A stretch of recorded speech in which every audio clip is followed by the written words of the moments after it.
Alina kids.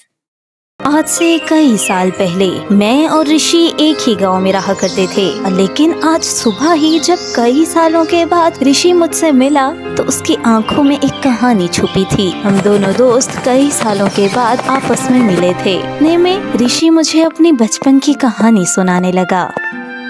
ऋषि ने मुझे बताया कि उसके पिता के देहांत के बाद वो और उसकी माँ जी घर में अकेले रहा करते थे।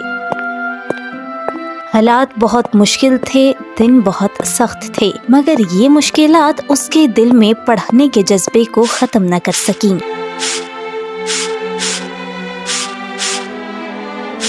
ऋषि मुझे मजीद बताता है कि वो स्कूल पढ़ने बहुत दूर जाया करता था, यानी हमारे गांव से निकलकर शहर की ओर स्कूल पढ़ने जाता था और दूसरी ओर उसकी माँ लालटेनें बेचकर घर चलाती थी। सब बच्चे मेरी बात ध्यान से सुनो। अगर जिंदगी में सफलता पाना चाहते हो तो बिल्कुल ऋषि की तरह बनो, क्योंकि हर बार की तरह इस साल की परीक्षा में भी ऋषि ने ही टॉप किया है। तालियां।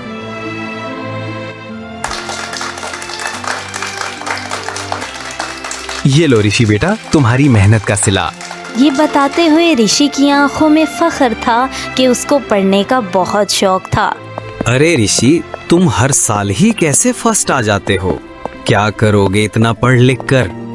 तुम्हें नहीं पता राहुल, तुम देखना एक दिन मैं पढ़ लिख कर बहुत बड़ा डॉक्टर बनूंगा और मेरा खुद का एक बहुत बड़ा हॉस्पिटल होगा जिसमें मेरे ऑफिस के बाहर बड़ा सा लिखा होगा, डॉक्टर ऋषि सिंह MBBS।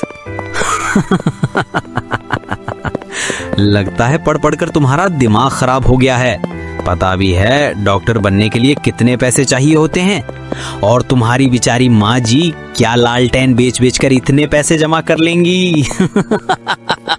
जब मैंने ऋषि की आंखों में देखा तो उसकी आंखों में आंसू आ गए। वो मुझे बताने लगा कि उसके दोस्त उसकी गरीबी का बहुत मजाक उड़ाते थे। अपनी आंखों के आंसू छुपाते हुए ऋषि मुझे बताने लगा कि उसके घर में बहुत गरीबी थी।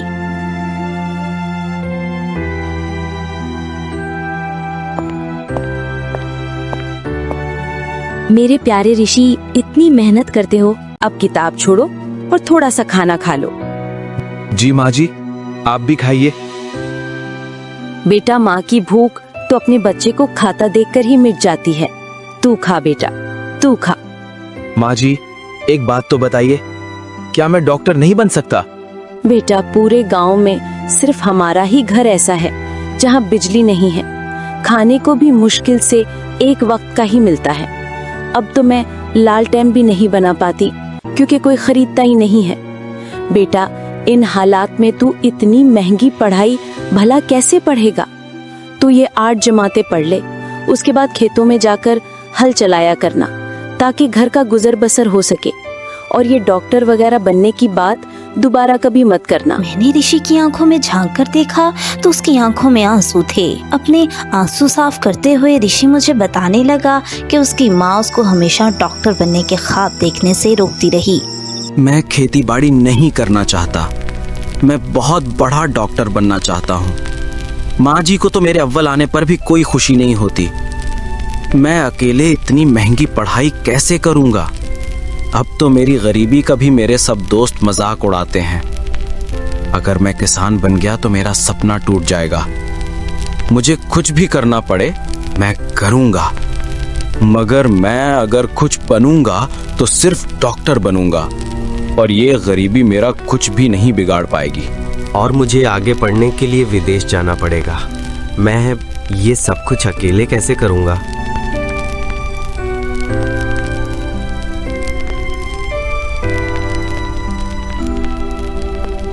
ऋषि मुझे बताने लगा कि वो सारी रात सोता नहीं था, बल्कि अपने आप में बातें कर करके रोता रहता था।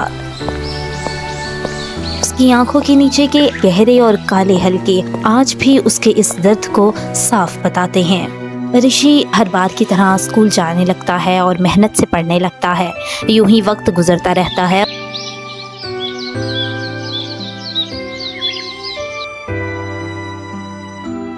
अच्छा बच्चों, आज की क्लास पढ़ाने से पहले मैं आप सबसे एक बहुत ही जरूरी बात करना चाहता हूँ।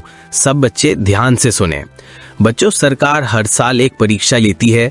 उस परीक्षा में सफल होने वाले बच्चों को सरकार की तरफ से बहुत ही कम कीमत पर पढ़ाया जाता है।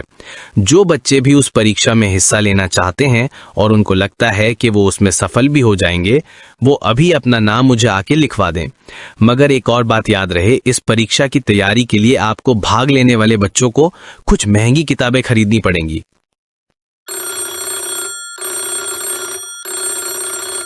अरे ऋषि, एक बात तो बताओ, तुमने इतनी मुश्किल परीक्षा देने के लिए अपना नाम क्यों लिखवाया? पूरी क्लास में और किसी ने भी अपना नाम नहीं लिखवाया। क्या तुम वाकई वो परीक्षा दे पाओगे?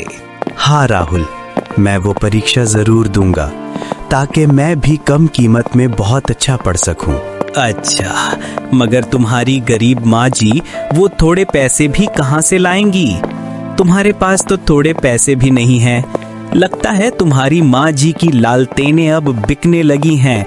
क्यों, मैं सही कह रहा हूँ ना? अच्छा, एक बात तो बताओ, किताबें कहाँ से खरीदोगे बेचारे ऋषि? ये बताते हुए ऋषि दोबारा से रोने लगा कि उसकी गरीबी का उसके सब दोस्त बहुत मजाक उड़ाया करते थे।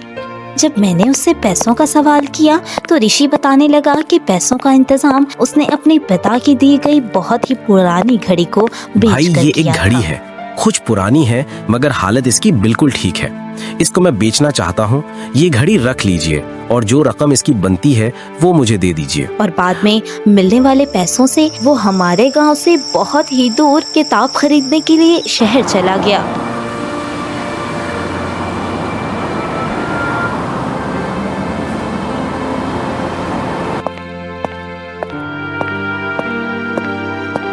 अंकल जी, मुझे 12वीं कक्षा की एक किताब चाहिए थी। ये लीजिए पैसे। अरे बच्चे, मुझे पागल समझ के रखा है? इतने पैसे में कौन सी किताब आती है? बताओ जरा, चलो निकलो। पता नहीं कहाँ कहाँ से आ जाते हैं। अंकल, आपको खुदा का वास्ता है, मेरे साथ ऐसा मत करें। मैं गांव में रहता हूँ, बहुत दूर से आया हूँ। अब तो मेरा जिस्म भी थकावट से टूट रहा है। मैं आपको बाकी पैसे फिर कभी दे दूंगा। आज आप मुझे किताब दे दीजिए। मुझे किताब की बहुत ज्यादा जरूरत है।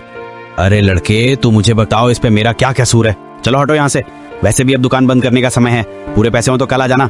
निकलो, बेकार में मेरा समय बर्बाद कर रहे हो।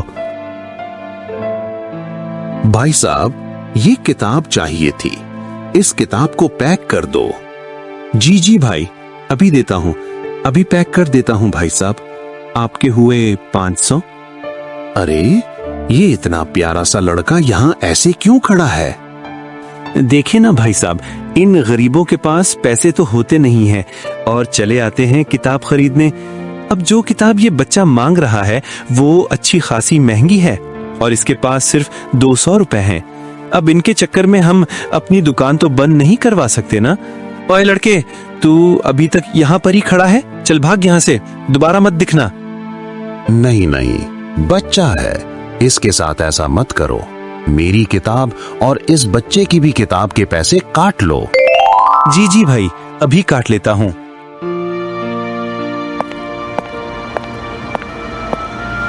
अंकल जी, बात सुनिएगा। आप कौन हैं अंकल? और आपने मुझे किताब क्यों खरीद कर दी है, जबकि आप तो मुझे जानते भी नहीं हैं? बेटा, मेरा नाम नासिर है और तुम्हारे चेहरे की थकावट और कपड़ों पर लगी गर्दो देखकर मुझे अंदाजा हो गया कि तुम एक बहुत ही मेहनती बच्चे हो। जी अंकल, मेरा नाम ऋषि है। मेरे स्कूल में एक बहुत बड़ी परीक्षा है जिसमें सफल होना मेरे लिए बहुत ज़रूरी है। मैं गांव का रहने वाला हूं, मगर पढ़ने के लिए गांव से दूर शहर आना पड़ता है। देखा ना, मुझे पहले से ऐसा ही कुछ लग रहा था। बेटा, जब मैं भी तुम्हारे जितना था ना, बहुत ही गरीब था। मेरे माता पिता बहुत पहले ही चल बसे थे और मुझे आज भी याद है कि मेरी पढ़ाई का खर्च भी किसी और नहीं उठाया था, मगर वो एक औरत थी। मज़े की बात तो ये है कि वो मुझे अपने ड्राइवर के हाथ ही पैसे भिजवाया करती थी। इसलिए मैं कभी भी उस औरत को देख नहीं सका कि जिसने मेरी इतनी मदद की, और सिर्फ उसी औरत की वजह से आज मैं एक बहुत बड़ा इंजीनियर हूँ। हाँ, अगर इस किताब के बदले तुम मुझे कुछ देना ही चाहते हो तो मेरी एक बात पर अमल कर लो कि इसी तरह तुम दूसरे लोगों की भी मदद करोगे। उसके बाद ऋषि ने एक बहुत गहरा सांस लिया और पानी पीने के बाद ऋषि मुझे मजीद बताने लगा कि वो किताब लेकर आधी रात को वापस अपने घर आ जाता है।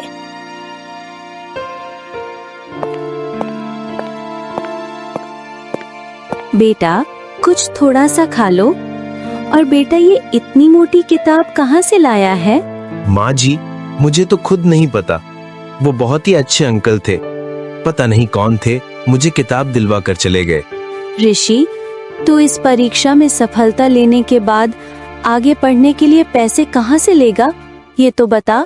माँ जी, मेरा काम मेहनत करना है, आगे किस्मत मुझे कहाँ तक ले जाए। जब मैंने ऋषि से उसके इम्तिहान के बारे में पूछा तो उसने मुझे बताया कि उसने इम्तिहान में सफलता पा ली। यूं ही वक्त बीतता गया, मगर अब किस्मत ने एक नया मोड़ लिया।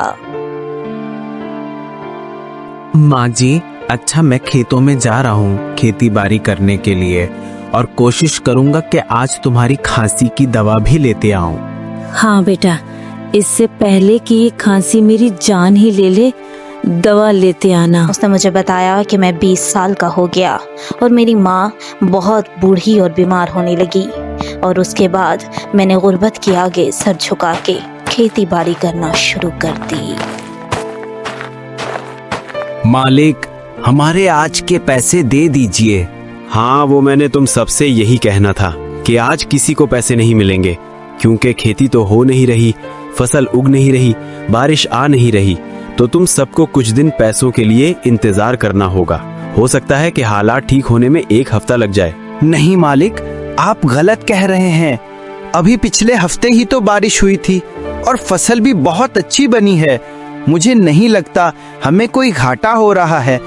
असल में मुझे समझ आ गई है कि आप हम सबका जायज हक भी खाना चाहते हैं ना, मगर मैं आपको ऐसा करने नहीं दूंगा मालिक। अरे वाह नन्हे लड़के, अभी मुर्गी का अंडा टूटा भी नहीं और चूजा पहले ही बाहर आ गया। ज्यादा ही जुबान निकल आई है। चलो यहाँ से भागो और दोबारा मेरे खेतों में कदम रखने की भी जुर्रत मत करना। हाँ, मैं चला जाऊंगा। बस मुझे मेरी आज की रकम दे दें, मैंने अपनी माँ जी की दवा खरीदनी है। चलो चलो, कोई काम तो तुम करते नहीं हो और आ जाते हो भीख मांगने। अब दोबारा दिखाई मत देना, जाओ यहाँ से। ऋषि ने मुझे बताया कि ना चाहते हुए भी उसको गांव के एक सेठ के यहाँ काम करना पड़ा। ऋषि ने मुझे बताया मैंने अपना ख्वाब अपनी माँ के लिए चकनाचूर किया था और अपनी माँ को ही मैं बीमारी से मरता हुआ कैसे देख सकता था। यही सोचकर ऋषि ने मुझे बताया कि वो गांव के एक दरख्त के नीचे जाकर बैठ गया और रोने लगा। रोते रोते उसको दिन से रात हो जाती है।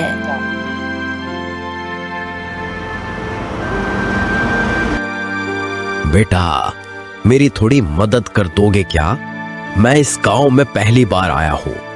मुझे अब इस गांव से बाहर जाने का रास्ता समझ में नहीं आ रहा।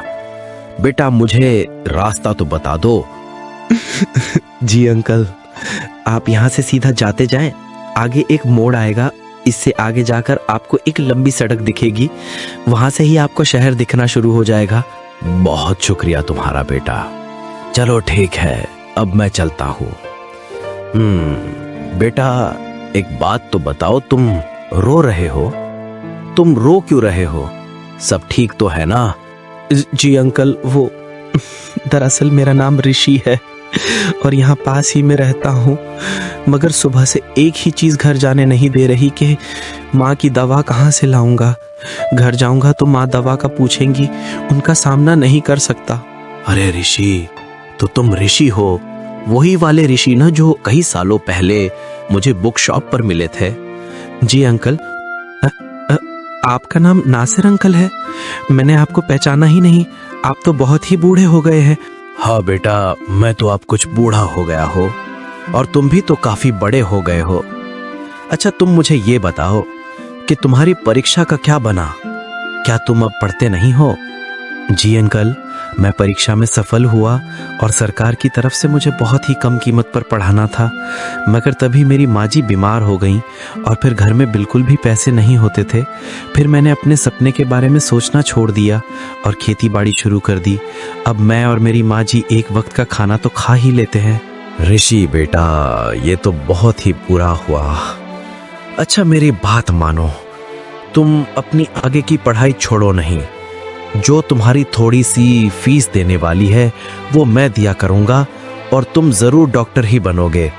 और जब तक तुम्हारी पढ़ाई खत्म नहीं हो जाती, कुछ ना कुछ महीने का पैसा मैं तुम्हें दिया करूंगा और तुम सिर्फ दिल लगाकर पढ़ो। मैं ऋषि की ये बात सुनकर हैरान ही रह गई कि उसको वही नेक आदमी नासिर दोबारा से मिल गया।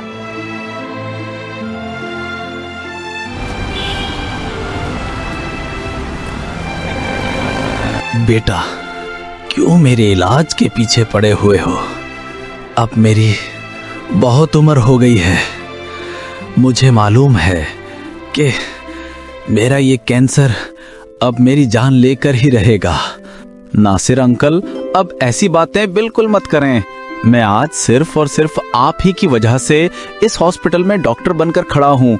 आप ही थे जिसने मुझे किताबें दिलवाई और मुझे पढ़ाने के लिए बहुत बहुत फीसें भी भरी। और अब आपको मैं यहाँ मरने के लिए छोड़ दूँ, ऐसा बिल्कुल भी नहीं होगा। आप जब तक ठीक नहीं जाते इसी हॉस्पिटल में रहेंगे और मैं खुद आपका इलाज करूंगा और आपका कैंसर भी बहुत जल्द खत्म हो जाएगा। मुझे आपसे बहुत ही मोहब्बत है। आपने मेरी जिंदगी बना डाली है। उसके बाद ऋषि मुझे बहुत ही खुशी और फख्र से बताने लगा कि आज वो एक बहुत बड़ा डॉक्टर है।